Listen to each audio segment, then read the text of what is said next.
Hey and welcome to the Daily Man United in News show. Let's begin with our daily news. Marcus Rashford parts company with top aide. Marcus Rashford has parted ways with one of his most trusted confidants and facilitators, Kelly Hogarth. Beyond Manchester United, where Rashford is a key personality, the 24-year-old also cuts a towering figure for his country, England. Rashford has over the years gained worldwide recognition and national admiration for his efforts to combat child poverty and child hunger. His initiatives have largely been overseen by Hogarth, who has left the role to the player's brother, Dwayne Maynard, who already leads the sporting operation. According to the Athletic's David Ornstein, on Rashford and Hogarth's close relationship and their split, an influential member of the setup that has aided Rashford's journey was Kelly Hogarth, who first partnered with him in 2019. They later joined the Rock Nation entertainment agency founded by the rapper Jay-Z. Hogarth then took Rashford to her business management agency, Thelma Gwen. She helped drive to immensely successful and child food poverty campaign alongside Rashford, which claims to have benefited 1.7 million vulnerable children across Britain.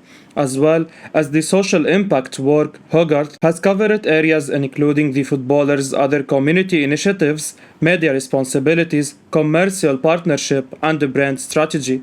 Ornstein attributes Hogarth's departure to Rashford now placing greater focus on his football and his former aide pursuing other projects and endeavours. Ornstein also remarks sources close to Rashford indicate departing with Hogarth after 4.5 years is on good terms, and she will continue working with his friend and international colleague Raheem Sterling. The setback seems to not have affected the England international, who has been in fine form this season. Rashford currently has 3 goals and as many assists to his name in the current campaign, and seems to have rediscovered himself after a troublesome 21-22 season. Casemiro was not a panic buy, says Laurie Whitwell. Manchester United decided to pursue former Real Madrid midfielder Casemiro after it became clear that Frankie de Jong was unwilling to join. United's pursuit of the 30-year-old was also motivated by a failure to get Adrien Rabiot.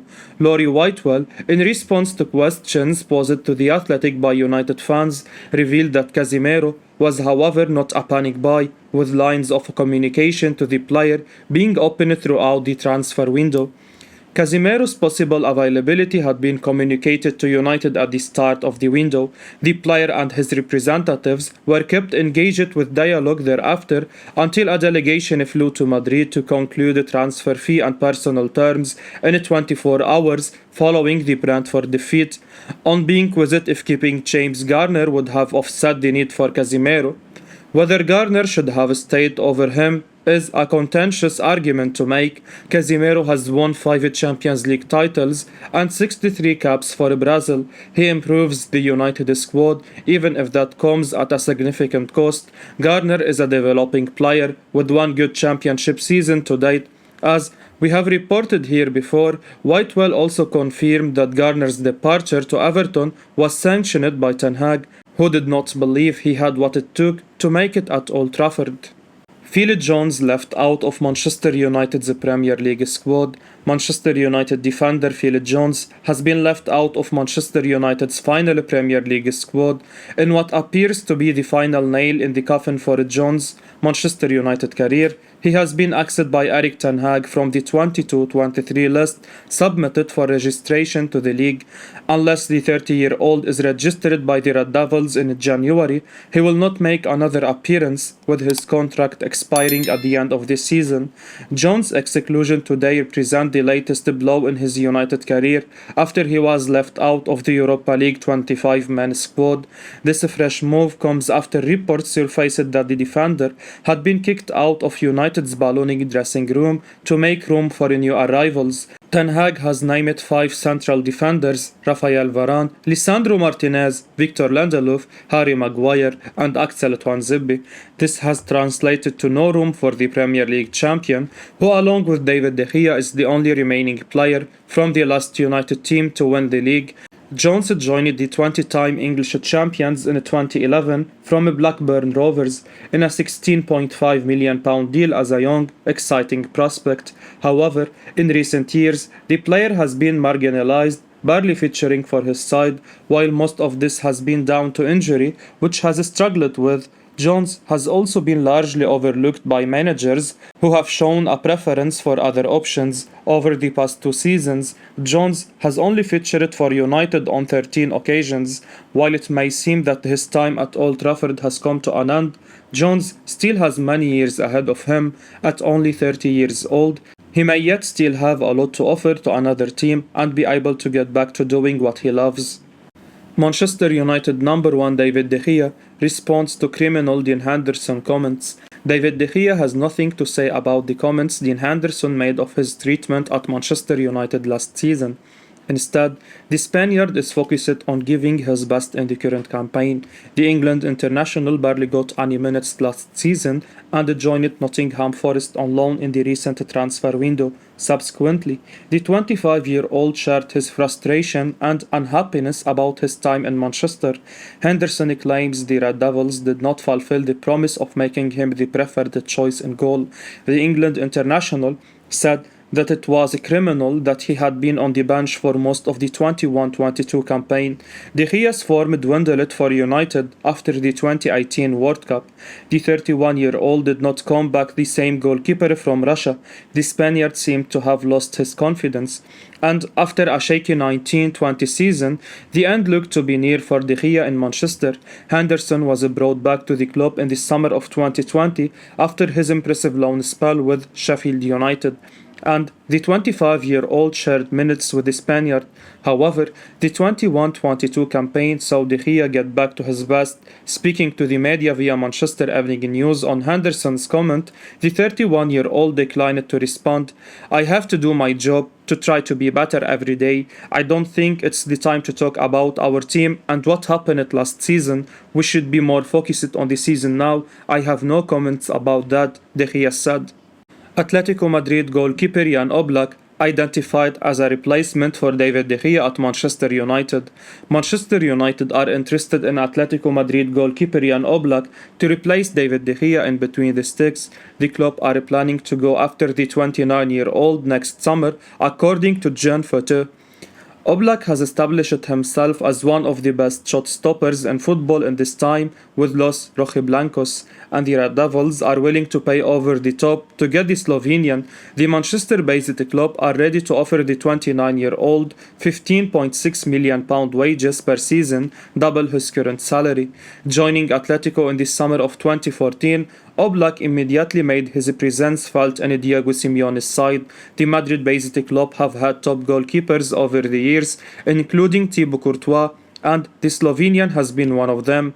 United have previously done business with Atletico Madrid. Sir Alex Ferguson signed De Gea from the La Liga club back in 2011. The Spaniard has since gone on to become a key member of the Manchester-based club.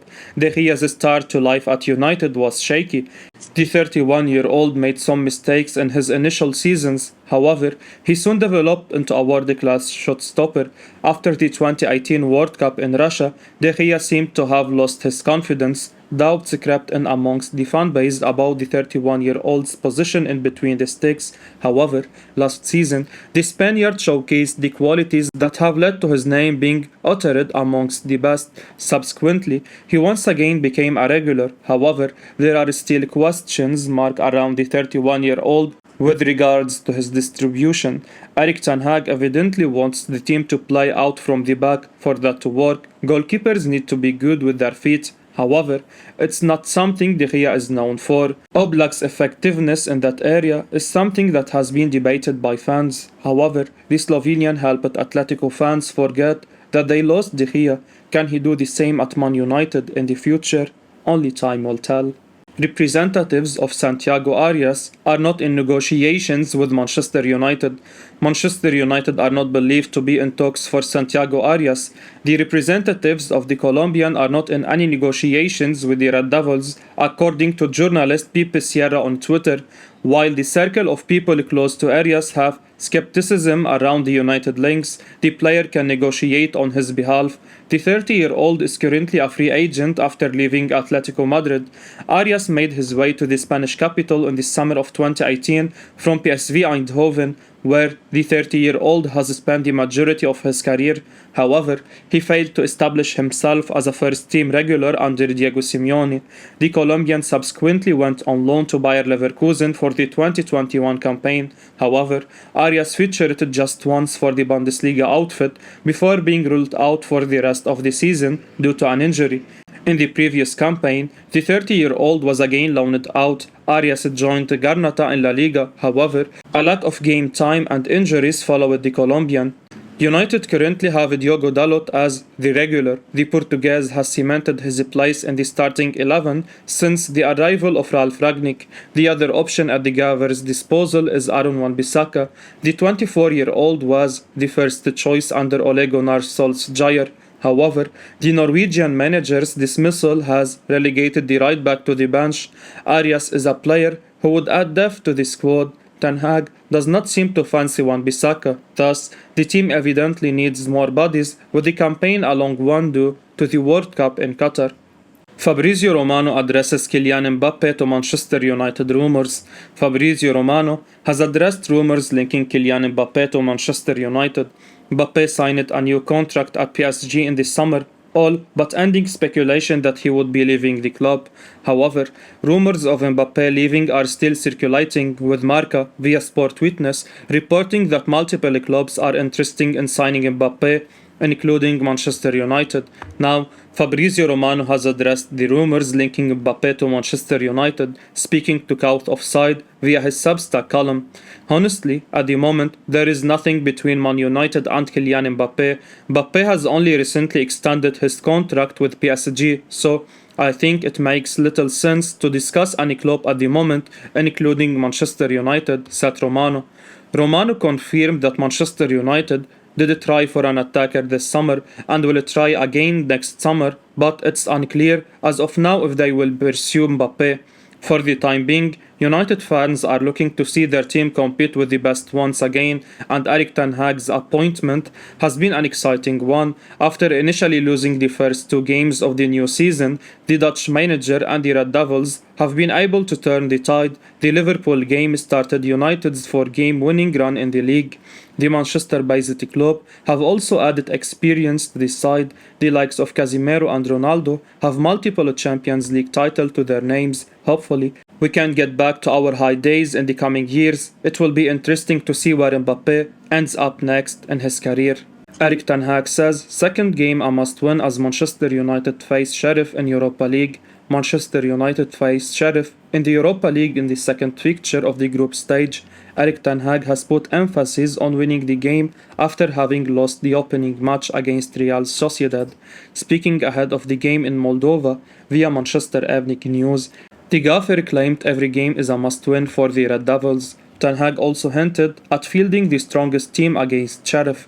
Pressure is for every game. We have to win every game. When you lose the first game, you have to win the second, so we know what our task is. We always play a strong team, so also tomorrow we will play a strong team, said Erik Ten Hag yesterday.